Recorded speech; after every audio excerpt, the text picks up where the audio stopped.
Go Long Live. We are live. Yes, yes. My name is Barry Long the second, not the first, not the third. I am the second. We are live on CoachellaValley.com. We are live on today'scalifornia.com. We are also live on today'scanada.com. We're all over Twitter. See the jazz hat. You know, I like to come with, different hats, switch it up sometimes. So today I got to come with the jazz hat. I am not a jazz fan, okay? I am, however, a Donovan Mitchell fan, but I am not a Utah Jazz fan. I like Stockton and Malone. Thought they perfected the pick and roll, give and go, whatever you want to call it.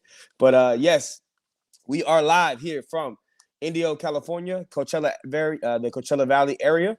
And we will have Mo Murphy joining us soon. We will also be joined by Sage Alvarez. And it is Taco Tuesday. So hopefully y'all are going out to get your tacos today. We're going to talk about some World Series. Got the World Series coming up tonight on Game 1. We've also got some other stuff going on in sports. We had a game last night between the Saints and the Seahawks. Don't know if it was a good game or a bad game. It was a close game, but it was a terrible game. Just aesthetically watching it, it was just a terrible game with basically no offense last night. We'll talk about that. I have some questions that I want to ask Mo Murphy and Sage Alvarez, which young quarterback they would start a franchise with. We'll talk about that. And we'll take a little peek at the NBA standings and see how they are. But without any further ado, as he is each and every day, Mo Murphy joining us live. How you doing, Mo? Yo, what's going on, bro? How you doing? My bad, I'm doing running well. a minute late. I apologize. No, you good, man. You good, man. You good, man. You're never late. You always on time, man. So Fashionably. fashionably late. Yeah. Fashionably late. You got the fashion on. You got the swag going on today too, man. The hairline looking good. All right, so real quick, before we get into sports, like this thing is something I wanted to show everybody because I saw this on Sunday. ESPN was playing this, and I want to ask you, Mo, what sport do you think this is, man? That looks like Tag You're It.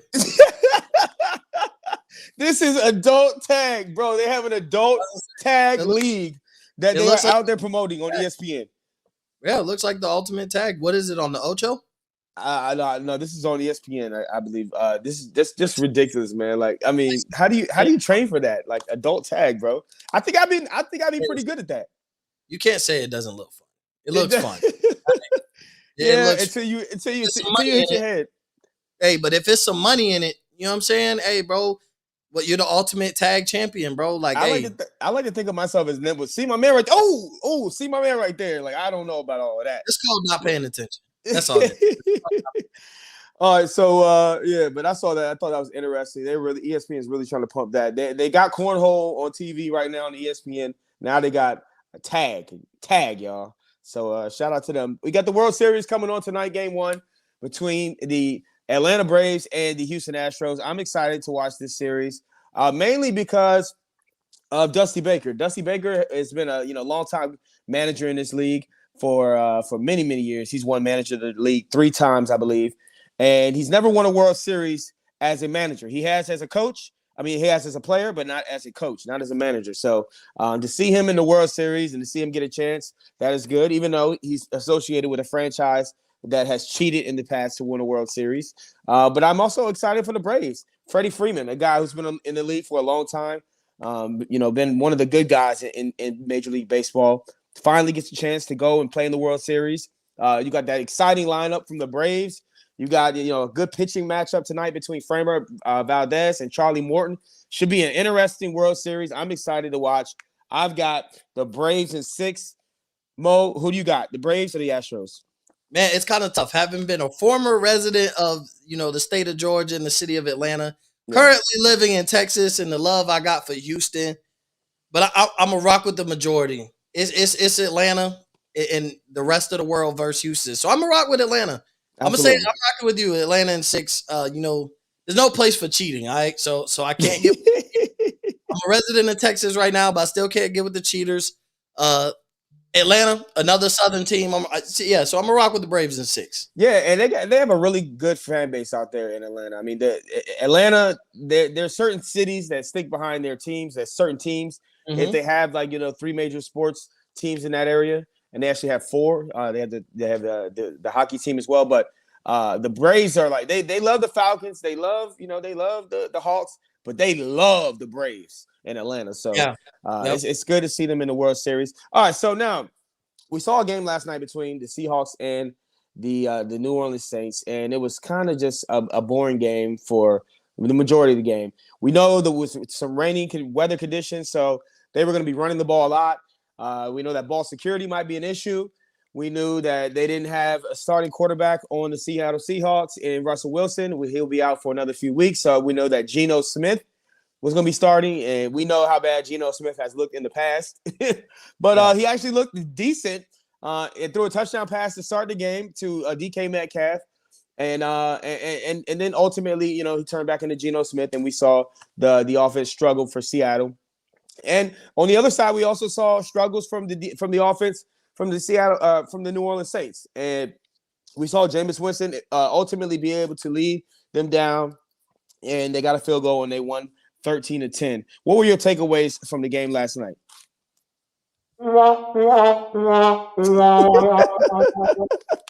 the worst Monday night matchup we could have got: Jameis Winston versus Geno Smith. I know.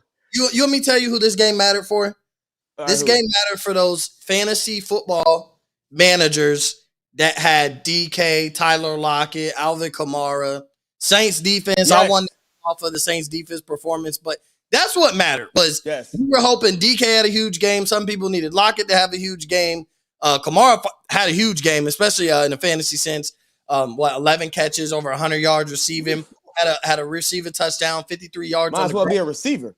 Yeah, I mean, 53 yards on the ground, really took advantage of the dink and dunk game, took advantage of Seattle's defense. But that's all this was. Like, a lot of people who love football stopped tuning in. The NBA is back, which made it all the more reason to stop watching this game. Because basketball was on, more entertaining matchups.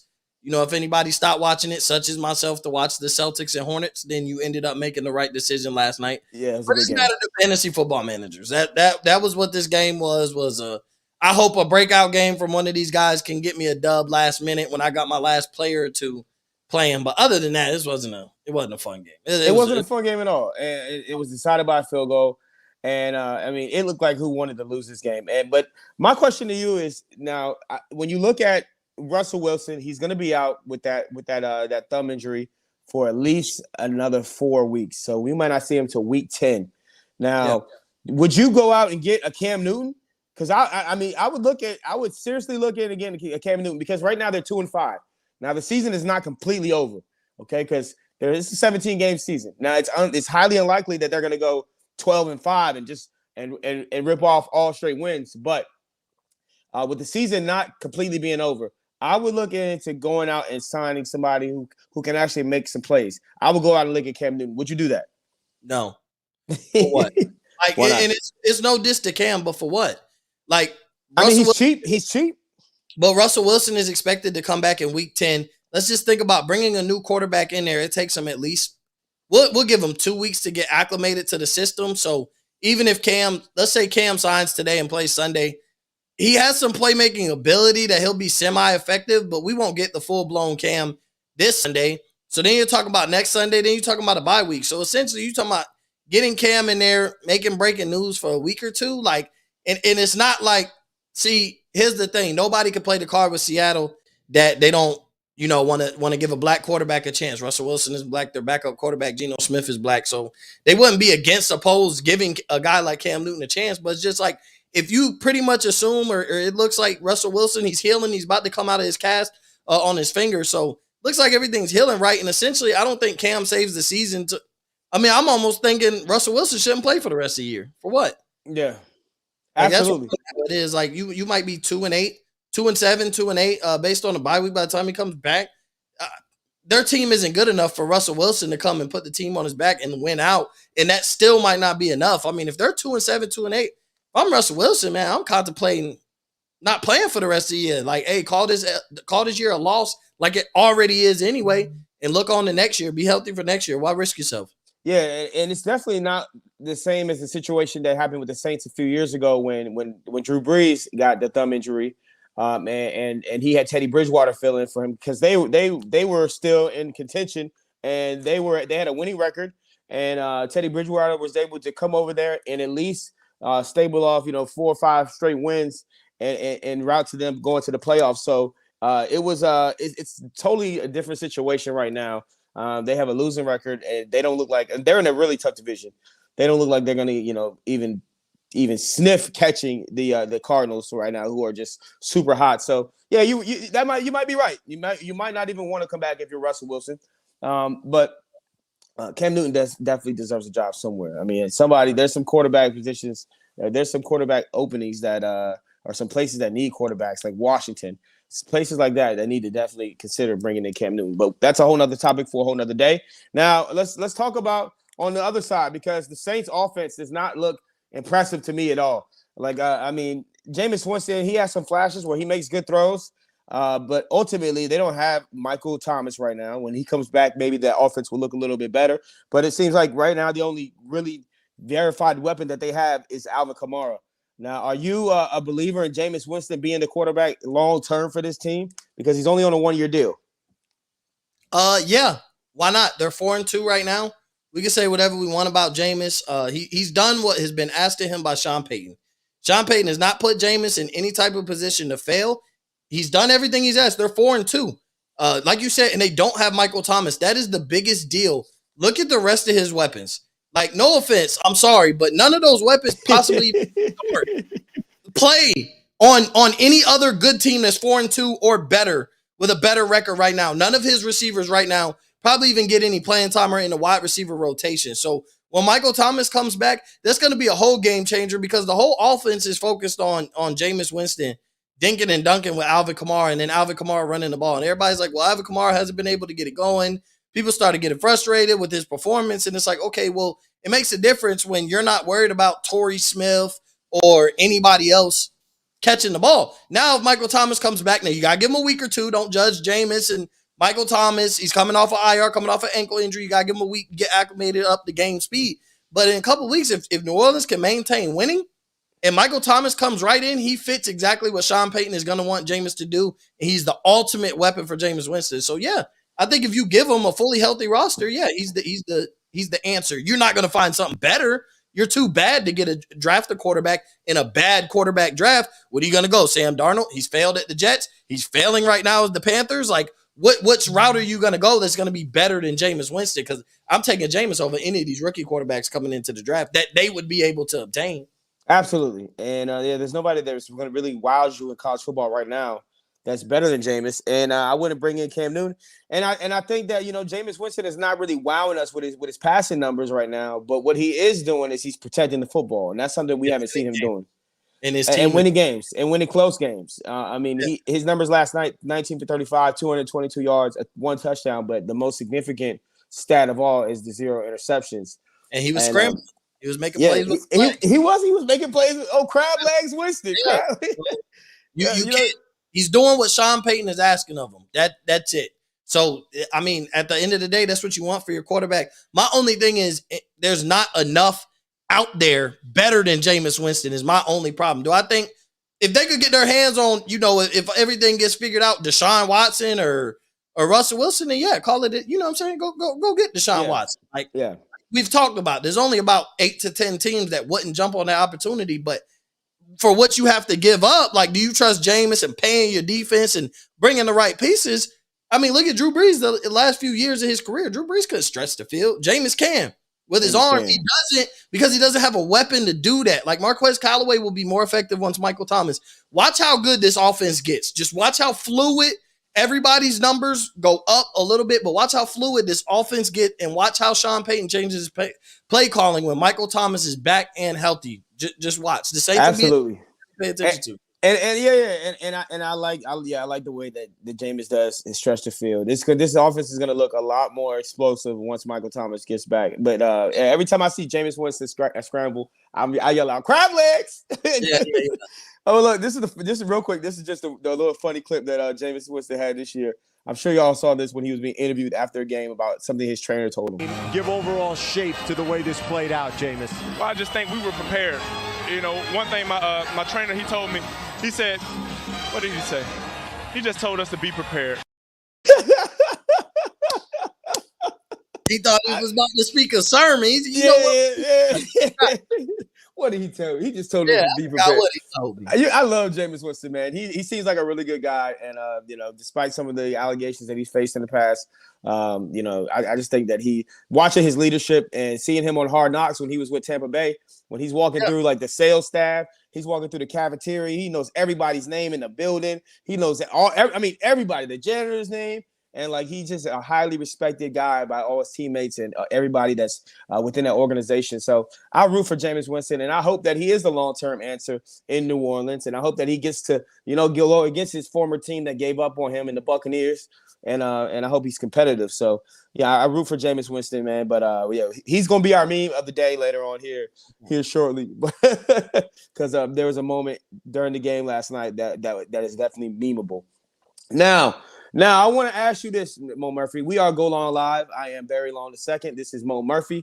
We are live on todayscalifornia.com, CoachellaValley.com. We're all over Twitter. Now, out of these quarterbacks right here, okay, you got 6 quarterbacks, and I'm going to add one because these are young quarterbacks. We're going to leave the rookies out of this.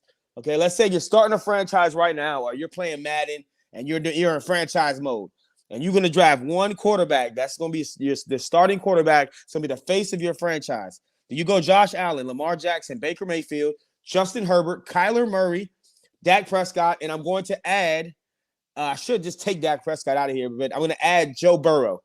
Take quarterback. Wait, hold on. Take because Dak's been around. He's been around. Is he really a young quarterback? He's kind of damaged goods at this point, man. Plus, he's got the injury.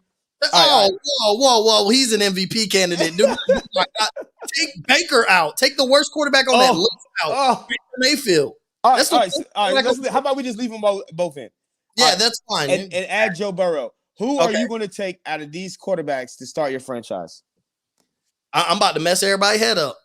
Give me Lamar Jackson. What? Yeah. What? I'm a Ravens fan, and I'm like, what? Yeah. And I'm going to tell you why. How good are the Ravens this year? How good are the Ravens this year? The Ravens are good, 5-2. They're pretty good, right? We're 5-2. Offense looks pretty good, right? Yep. What they got? Lamar.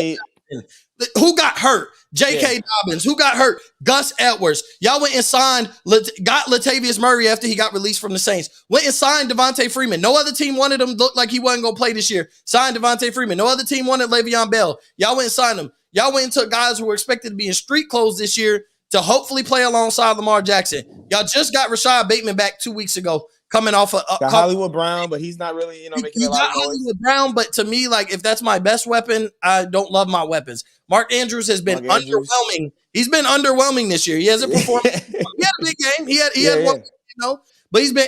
And guess what? The Ravens, after all that, and your best corner, Marcus Peters, or your second best corner to down the field, Marlon Humphrey, out. Guess what Lamar Jackson has had? Every excuse for the Baltimore Ravens to be bad this year. Absolutely. Literally. And guess what he's doing? Playing just as good a football as anybody else on that list. I love Dak. Don't get me wrong. Like, if it come down to it, I wouldn't trade my quarterback, Dak Prescott, for Lamar Jackson just because. I would. Yeah.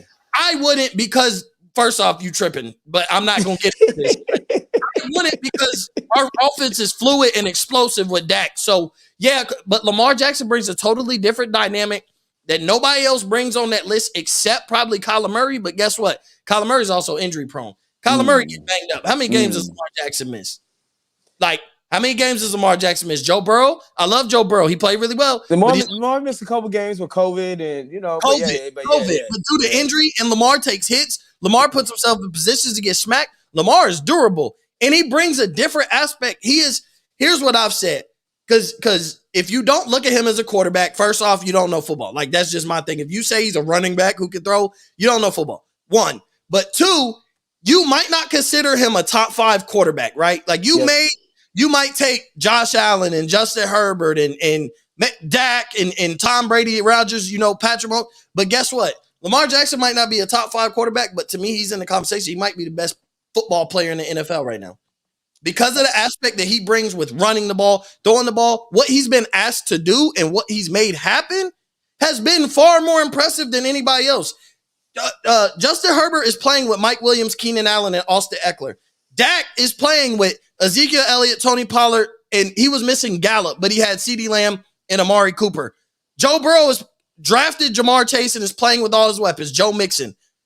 Baker Mayfield, he sucks. So Baker's out. Kyler Murray is playing with AJ Green and DeAndre Hopkins and Christian Kirk. Josh Allen is playing with Stephon Diggs, Emmanuel Sanders, and Cole Beasley with both of his running backs healthy. Cole Beasley's nice out the slot now. He's nice out the slot now. But all of them are playing with blown offensive rosters. And guess what? Lamar Jackson has every excuse to be bad. And what has he done? Has just proved everybody wrong. He can't come back and win. He's done that. He can't hold a lead. He's done that. He can't throw. He's done that.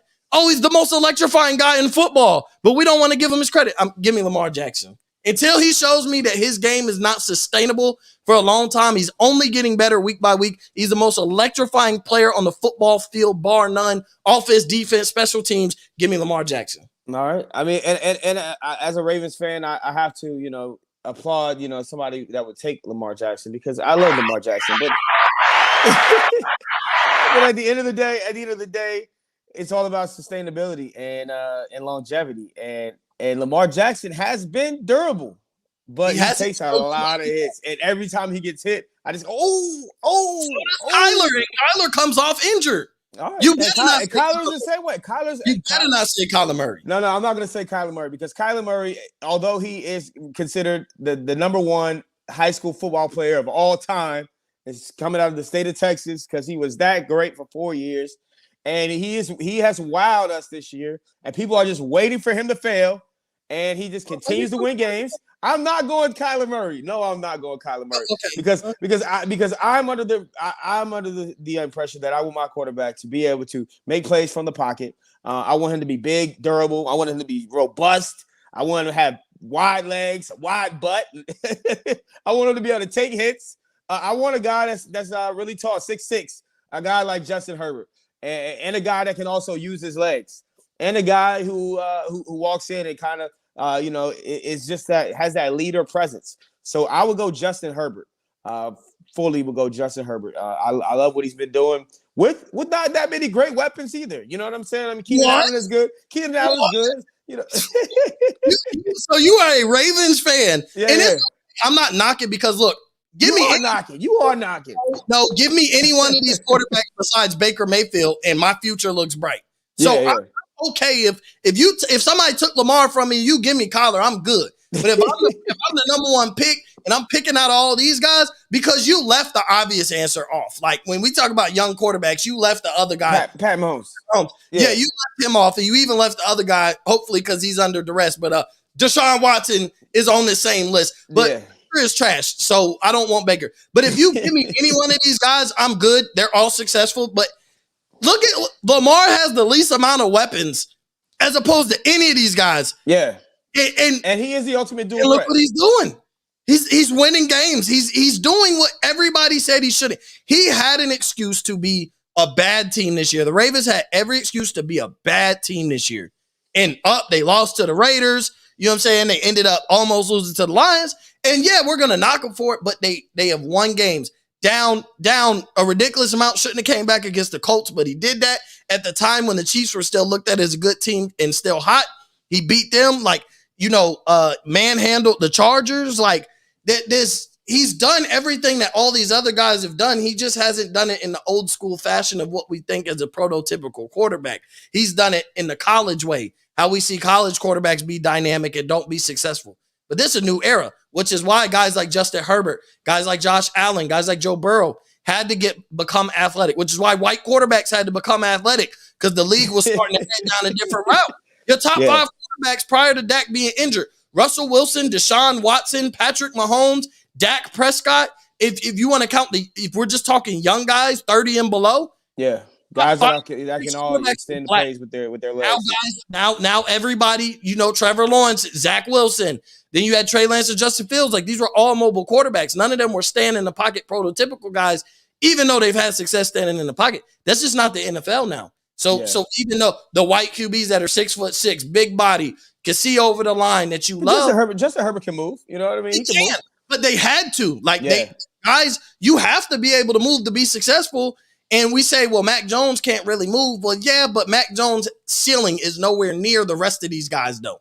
Like the ultimate success that these guys can have individually at the position is a lot higher than what Mac Jones is. Absolutely. Absolutely. All right, we are Go Long Live. I am Barry Long II. This is Mo Murphy. Thank you for joining us. We are live on Twitter, live on CoachellaValley.com, CoachellaValley.tv, as well as today'scalifornia.com. Now, Mo Murphy, real quick, I want to show you, and we'll talk more about basketball on tomorrow, but I wanted to show you these standings real quick in the NBA, man. All right, now look, you got the Warriors at the top, the Jazz. I got the Jazz hat on right now. I'm not a Jazz fan, but shout out to the Jazz. They have a wonderful organization. You got the Lakers way down at the bottom at 1 and 2. Now, is this any cause to concern? And do you think that the Warriors can stay afloat, at number 1, or at least stay up near the top tier? No, this is not a cause for concern if you're talking about the Lakers. Nothing to worry about here. You're 1 and 2, starting off slow. Russell Westbrook, you got to get your big three acclimated. They haven't played together. You have a whole new roster outside of LeBron, Horton Tucker, who's been injured, and Anthony Davis. So, no, there's not a cause for concern if I'm the Lakers. And like I told everybody who doubted the Golden State Warriors, yes, the Golden State Warriors could sustain success and end up being one of the top 4 teams in the Western Conference. You got Utah. You got the Lakers, who I think will turn it around. But when we talk about major injuries, like look how good the Warriors look. No Klay Thompson, and James Wiseman hasn't even come back yet. Wiseman will come back. Jonathan Kuminga will make his debut, and they're going to look like a totally different team. They're going to be even better prior to Klay Thompson coming back. The Lakers are going to figure it out. They're going to run the table and be one of the best teams in the Western Conference. The Utah Jazz have the same exact team. Added Rudy Gay and Hassan Whiteside. They're going to be at the top. The Grizzlies, they look good right now. John Morant, he keeps this up. He's an MVP candidate. He looks really good. But do we expect the Grizzlies to maintain one of the best? It's only 3 games. It's very early. But if Ja keeps this up, we're talking about an MVP candidate, possibly the MVP. The Nuggets have to battle. We don't know when Jamal Murray's coming back. Like Phoenix is still trying to figure some things out, that hangover per se. They have a hangover. Finals. The Dallas Mavericks look like they got some problems coming to their organization. Come on now, the Timberwolves are 2-1. Like, are you going to tell? Am I going to? If I'm the Lakers, you're not going to tell me the Timberwolves are better than the Lakers right now. So 3 games, no, it's no panic. The Lakers will find their way at the top. I think the Warriors sustain their way and keep their way at the top, being one of the top 4 seeds, have a home playoff game. But I mean, I think the Warriors, Lakers, Jazz, and I give the Suns a credit. Those will probably be the top 4 seeds. Yeah, the Suns, man. I think the Suns got a lot of luck last year that came up, and they were just very, very lucky to see some of this stuff. But we also have the Eastern Conference, and we're also joined live by Sage Alvarez. What up, Sage? How you doing, brother? Hey, how's it going? Barry Long II, not the first, not the third. How's it going, Mo? Yo, what's going on, bro? Hey, man, taking care of some coaching things today, bro. How you guys doing today? Doing well, man. Right now, we're knee deep in these NBA standings, and let's talk about it real quick. This is the Eastern Conference. Now we talked about the Bulls earlier this year, and before the season started, and Mo was really serious that the Bulls was going to be really good this year, and you backed him up. You co-signed on it, Sage. And, I like the additions that they made with DeMar DeRozan and Alex Caruso and bringing in Vucevic and paying Zach LaVine a bunch of money. But at the end of the day, I didn't think that they were going to start off this hot. Do you think that they are sustainable to be at the top of these playoffs?